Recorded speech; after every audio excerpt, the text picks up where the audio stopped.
What's up guys, zooLert Official here today with the third part of our multi-part series on the DJI Phantom 2 Vision Plus. So today we will be testing how to calibrate your DJI Phantom, testing the return home feature, and we will just show you plane flying with the DJI Phantom. So first we're going to start off with the return home feature because we find this to be one of the coolest features that the DJI Phantom has.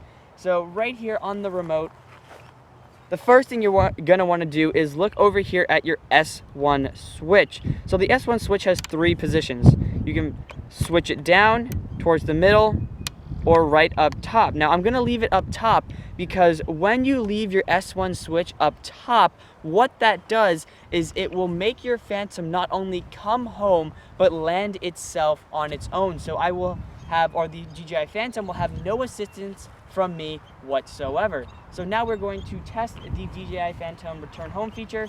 So what you want to do, take your remote, switch both. Make sure that's green.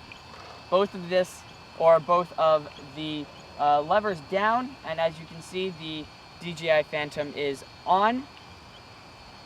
What we're going to want to do, lift up our Phantom, and as you can see underneath the Phantom, you have those blinking green lights. And what that resembles is the Phantom is not only ready to fly, but it has GPS signal. So what I'm going to do now is I'm going to fly over lightly. And again, keep an eye on those green lights because those are going to be very vital for how you can tell whether or not your Phantom has signal. Because once you turn off the remote, so I'm going to fly it over just a little bit. And here on the remote, so right now the remote is switched on. I will turn the remote off to just, let's say, as you can see, show that the Phantom has lost signal. Back to the Phantom, you'll notice that there are yellow blinking lights. Now it might be hard to see on the camera, but the lights are blinking yellow, and again that resembles that the Phantom has lost signal.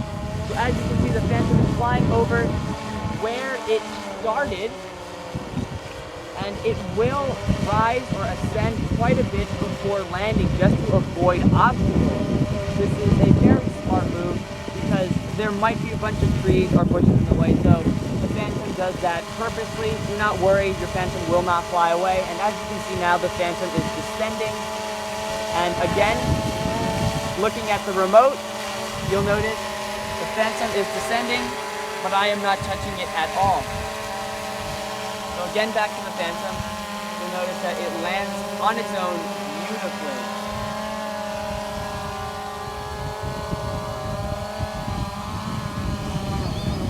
So there you have it, the Phantom will turn off, so it has to land fully.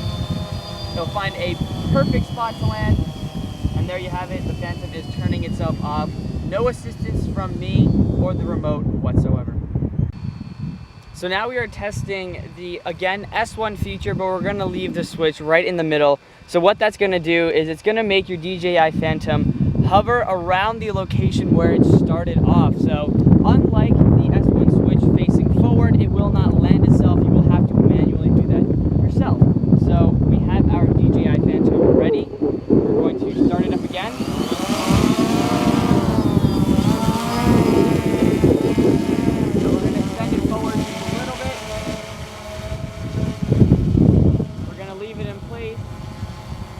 And we are going to turn off our remote.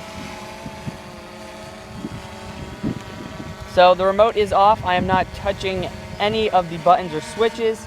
And as you can see, the Phantom, again, it loses signal, blinking yellow lights underneath the Phantom. And as you can see, it will start to rise and it will hover around the area for 15 seconds of where the Phantom took off. So as you can see, the Phantom is just finding the location, and once it is in place, you will have to again manually land the Phantom. So there you go, it is right about in place. We're going to turn on the remote again and we can land it. So as you can see, we started somewhere around this area and the Phantom is hovering right above us. So we have signal again on our Phantom. Now we can slowly descend